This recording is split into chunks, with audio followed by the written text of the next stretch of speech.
Okay, so let me quickly start. Today I want to talk to you about MVP, what it is and what it's not. So very quickly about me, 13 years in IT, 13 years faithful to the same company. I started more like on the operation side of work, but for the past couple of years I'm working more on like a software and service engineering part of it, and I work a lot with DevOps, Agile, and MVP. That's why I will talk about MVP today to you. So this should take maximum 30 minutes. I hope that's less than that. We'll see. Questions at the end, please. There will be sections with some questions. And I will talk today about three things. First, I will give you some examples, so you understand better what MVP is and what it's not. I will give you some basic tips, what to do and what not to do. And I will talk about the business aspect of it, like how to implement it in larger organizations. So let's start with example. First, the question, what is MVP?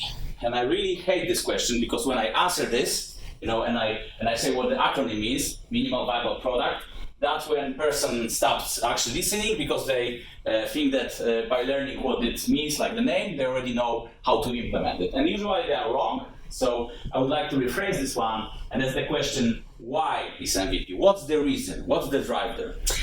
Creator of MVP theory, and by the way, he only codified it and named it like that because this probably existed in human civilization for thousands of years, this approach. So he usually starts with a rhetorical question that I will ask you right now.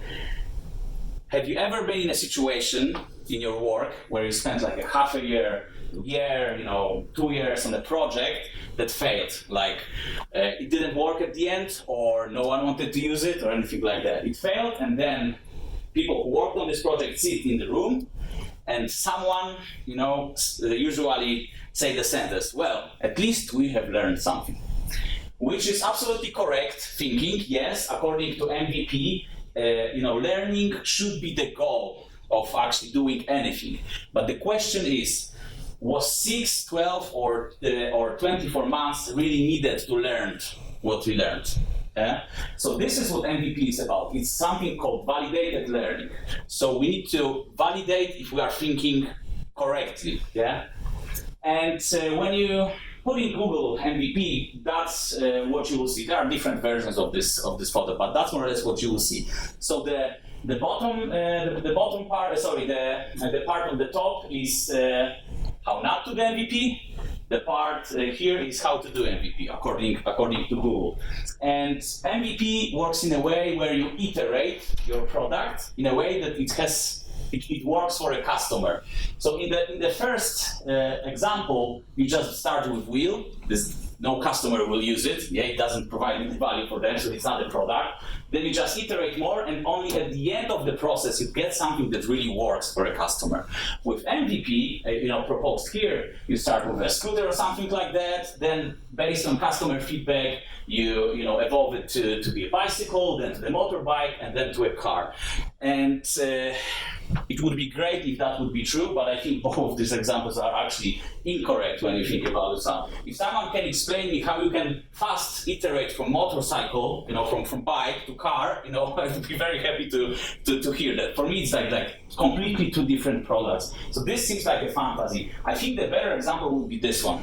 Yeah. So you have like a very basic, functionality car, yeah, and then you iterate on customer feedback to get to the product. That's actually more realistic. Let me give you some imaginary example. Rat house. Let's assume that my dream was always to be the rat house, yeah, to build a rat house. And so I gathered some of my friends and we create something like a startup. We give ourselves half a year, that's our budget, that's how much time we can spend on this. And we start with a market research. And our market research says that 100% of rats are homeless, okay? And that 20% of rats go to human houses once a month. So from that, we drive a very logical conclusion that rat homes is a huge market.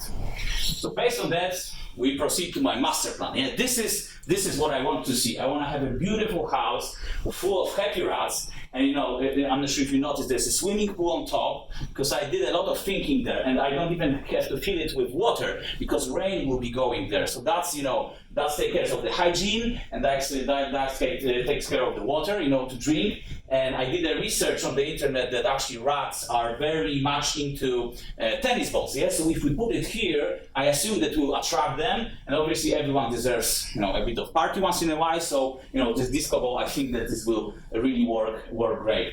And we plan the work. It seems that it will take like 6 months. So we go, we just do it, and after 6 months we put it in the place where there's a lot of rats, and we obviously totally fail. Yeah, that's what happened. So the only thing that we can do at this moment is try to save this product. We move it to different location. Still no luck.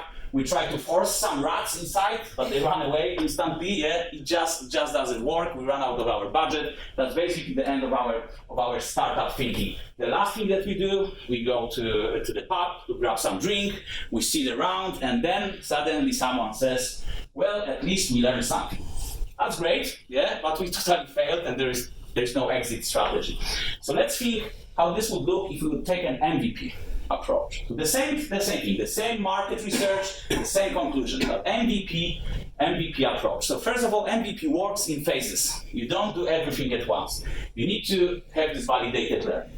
So the first thing that you do is you come up with hypotheses for this phase. You need to write it down. Yeah, it's very important part of it. So our hypothesis based on our market research is that rats want to live in rat houses.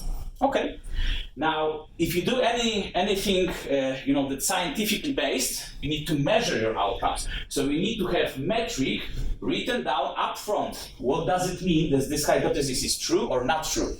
So we come up with a metric saying that if we see one rat in the house for 30% of time, that means that this hypothesis is true. And then we just want to see what will be the outcomes.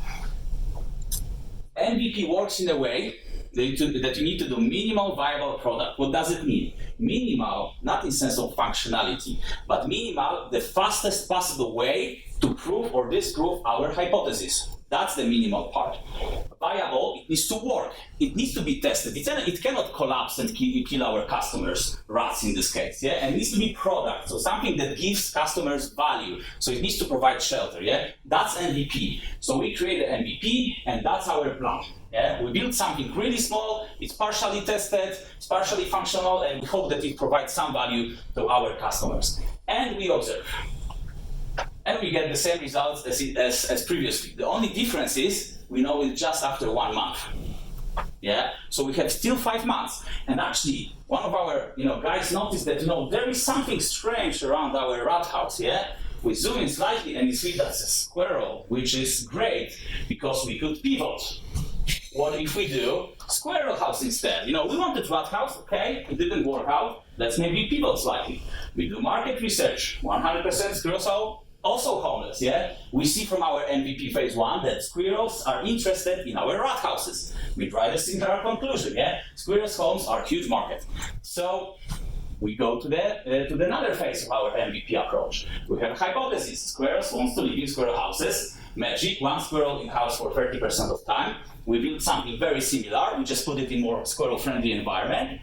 And we have a progress. I wouldn't call it a success. We wanted the squirrel to be 30% of time in our house. It seems more like 20%, but there is definitely something happening here. And what we, so we are brainstorming, sitting together, thinking what to do next, yeah? And someone come up with a great idea. What about if we build like a kitchen area inside with some food, yeah? Would this help? So, we go with another iterations of our MVP. Squirrels will spend more time inside if food is provided. Yeah, the same metric stays.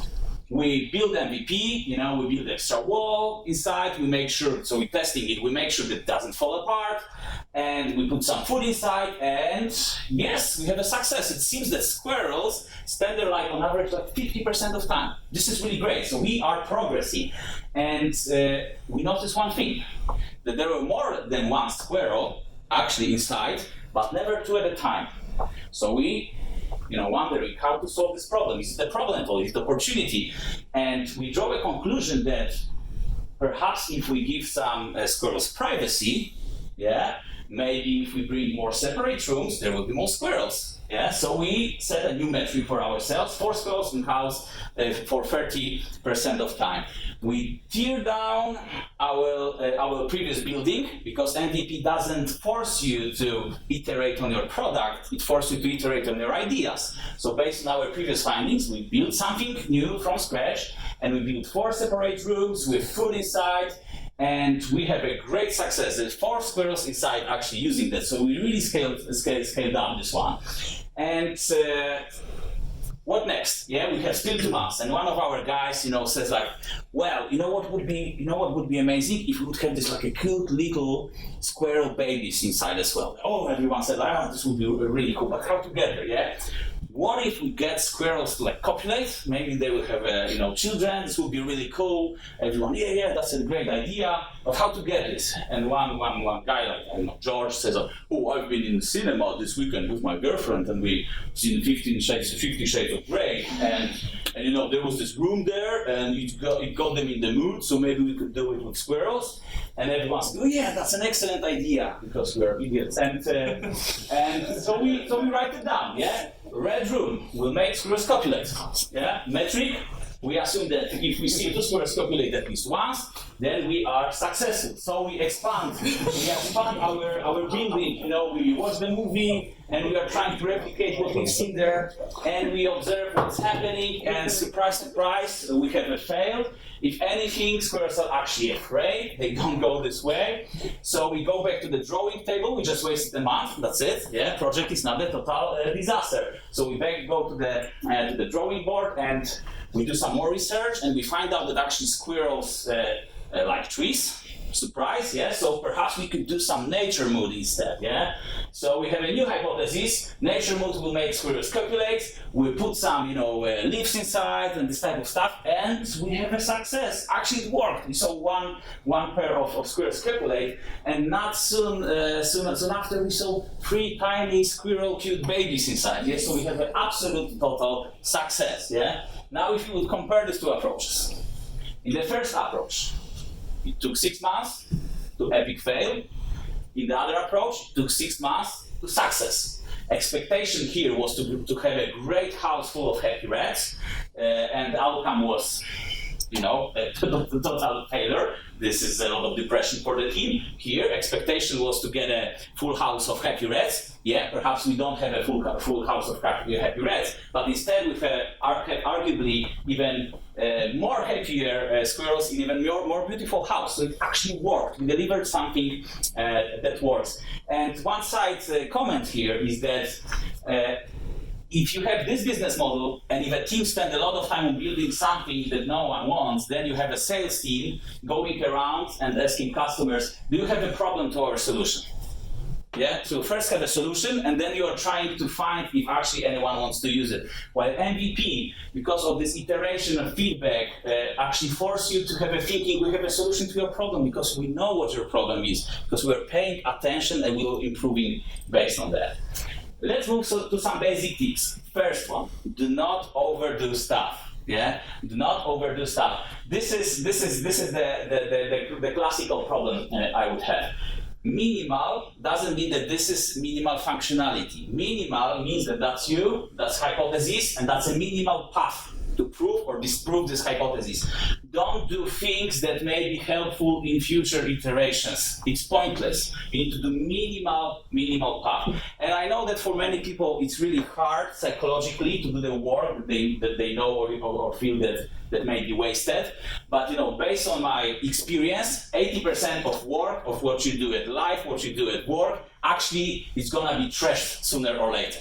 Whether you do something that doesn't work, you do something that no one uses, or you do something that actually people use, and then you replace it with another solution. Yeah. So from the pessimistic point of view, that's a trash work. But if you are trying to prevent yourself from doing work that may not be successful in the end, what you are preventing yourself from is actually doing a lot of work. So you do little work, and statistically you have the same chances to be successful. Yeah. But if you do less work, then you are less successful. If you do more work, fail fast, yeah, you will be definitely long-term more successful. And you never know, you cannot know which work will and which work will not be successful.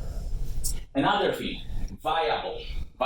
This is like chain of functionality and values that you have like in any IT related product. So you have functionality, you have testing, you have operations, and you have security. So you need to not provide only minimal functionality, but slight bit of all of it. Let me give you an example. Let's go back to this car. If you give your customer a car that was never tested, customer goes inside, ignites, and blows up. That's not necessarily viable, I would say. Yeah. Let's go further. You tested it, but you, for example, did not thought that customer who would be using your car does not have access to roads or fuel.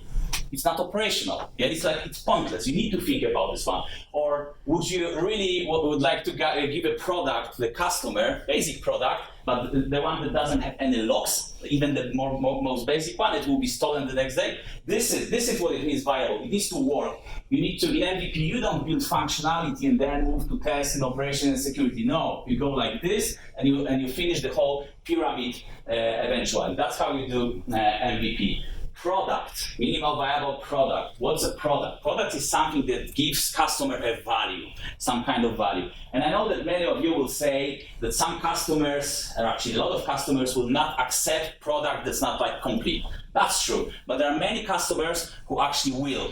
And these are the most valuable customers that we actually have because we can learn with them. But they will accept not finished product only if you take them on this journey with you. Yeah, so this is this MVP journey. You have an idea, you build it, you code it, you measure it, you have data, then you learn from it. And this is all based on the information from the customer. They will be there with you as long as they know that this is a long-term commitment. So there are customers like that. And important thing to mention, MVP is not experimenting on your customers. MVP is experimenting with and for your customers. That's completely different thing. Let's talk about business use cases. Yeah, so MVP originates from a startup culture. So if you have a startup, there's really no point in talking about MVP because it's so natural. Yeah, but if you want to replicate it in the larger organization, we need to analyze how startups actually works. So first thing about startups, they have cross-functional team. Not even teams, team. Yeah, there's like 5 or 10 people maximum, yeah, and they do everything that's necessary. It's not like you are a DB specialist, yeah. If you need to answer a call for a customer because you have a new deal, you will do it. Yeah, if you need to restart web server, you will do it. Yeah, so that's a cross-functional team. If you can replicate this in the larger organizations, you are on a path to success. Start small and scale fast. This is how every startup works. That's super natural, and this is what this MVP chain of feedback tells us about. Yeah, so this is something that you can replicate in a large organization too. Iterative financial structure. If you have a startup and you have a great idea and you find someone who's willing to fund you and they give you like €1 million, they don't give it in cash to you on the day zero. They give it to you on tranches based on your progress. That's how it works. Otherwise, you would end up on some beach on the tropical island, yeah, with the money. That happened. And you can recreate this in a larger organization. You can let's say give a team half a year, yeah, to do something, and you say that after a month we'll be checking with you. If there is no progress, we are cutting the funds. Yeah, so you can recreate a startup culture inside of larger organizations, and many organizations are actually doing that. That's called entrepreneurial function, and this is how it usually looks. So this is organization. You have like divisions. So let's say we have a division for small customers, and we have a division for large enterprises. Yeah, and then we have functional teams with like engineering, sales, HR. So how this entrepreneurial function is usually implemented is next to each function and next to each division, you build a small, cross-functional, startup-like, entrepreneurial thinking teams that are actually innovations, and they are part of this entrepreneurial function that reports directly to CEO. So they are driving the progress. So you can have startups inside of large organizations. This is also worth mentioning. In startup, it's absolutely natural, yeah, all of this stuff. But in larger organizations, it's something that you need to keep in mind. MVP. You cannot have MVP if you have a monolith, huge product that 20 teams need to contribute to, because you will not be able to get this fast feedback loop that's required. You will not be able to develop fast enough because you will need to collaborate. Yeah. So microservices is one of the best ways to help large organizations to do MVP. Scrum helps a lot because it gives you this speed. It actually the whole iteration process is built into that. Yeah. Every 2 weeks you deliver something. This was great with MVP and DevOps as a culture. Yeah. So the whole fact that you should have a cross-functional teams that own things bottom up. So this all things work like a charm together.